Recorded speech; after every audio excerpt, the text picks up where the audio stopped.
ফিলিস্তিনকে রাষ্ট্র হিসেবে আনুষ্ঠানিক স্বীকৃতি দিয়েছে ৩ দেশ। এই স্বীকৃতি কি নিছক মৌখিক নাকি রয়েছে গুরুত্ব?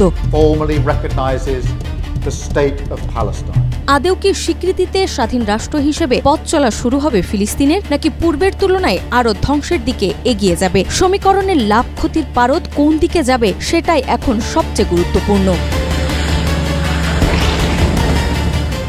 ফিলিস্তিনকে রাষ্ট্র হিসেবে স্বীকৃতি দেওয়া দেশগুলোর তালিকায় যুক্ত হল শিল্পোন্নত ২ দেশ, যুক্তরাজ্য ও কানাডা। ২১ সেপ্টেম্বর তাদের সঙ্গে অস্ট্রেলিয়াও এই স্বীকৃতি দিয়েছে। ফলে জাতিসংঘের ১৯৩ সদস্য দেশের প্রায় ৩/৪ এখন ফিলিস্তিনকে রাষ্ট্র হিসেবে স্বীকৃতি দিয়েছে। খুব শীঘ্রই ফ্রান্সও একই পদক্ষেপ নেবে বলে ঘোষণা দিয়েছে। যদি তা ঘটে, জাতিসংঘ নিরাপত্তা পরিষদের ৫ স্থায়ী সদস্যের মধ্যে ৪টি স্বীকৃতি পাবে ফিলিস্তিন। একমাত্র যুক্তরাষ্ট্রই তখন বাইরে থাকবে।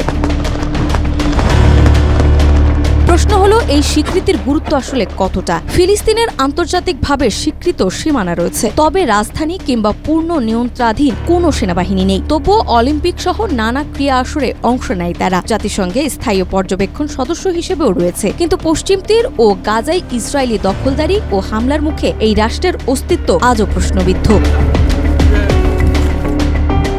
১৯৯০-এর দশকে পশ্চিম তীরের শাসনের জন্য গঠিত ফিলিস্তিন কর্তৃপক্ষ বা পিএ আজও পূর্ণ নিয়ন্ত্রণ পায়নি। গাজার পরিস্থিতি আরও ভয়াবহ। তাই নতুন স্বীকৃতিগুলো ফিলিস্তিনিদের জন্য শক্তিশালী নৈতিক ও কূটনৈতিক বার্তা হলেও বাস্তব পরিস্থিতি খুব একটা পাল্টাবে না, এমনই মত দিয়েছে বিশ্লেষকরা। লিলি হালাল বিউটি সোপ, বিএসটিআই কর্তৃক সনদপ্রাপ্ত দেশের প্রথম হালাল বিউটি সোপ, দীপ্তিময় উজ্জ্বল ত্বকের জন্য। বিশ্লেষকরা বলছেন, নতুন স্বীকৃতি ফিলিস্তিনের কূটনৈতিক অবস্থাকে শক্তিশালী করবে। যেমন আন্তর্জাতিক অপরাধ আদালত আইসিসি বা আন্তর্জাতিক বিচার আদালতে আইসিজে ইসরায়েলের বিরুদ্ধে গাজায় জাতিগত নিধনের মামলায় এই স্বীকৃতি বড় সমর্থন হিসেবে কাজ করবে। পাশাপাশি নতুন স্বীকৃতি দানকারী দেশগুলোতে কূটনৈতিক মিশন খুলে রাজনৈতিক সমর্থনও বাড়াতে পারবে ফিলিস্তিন।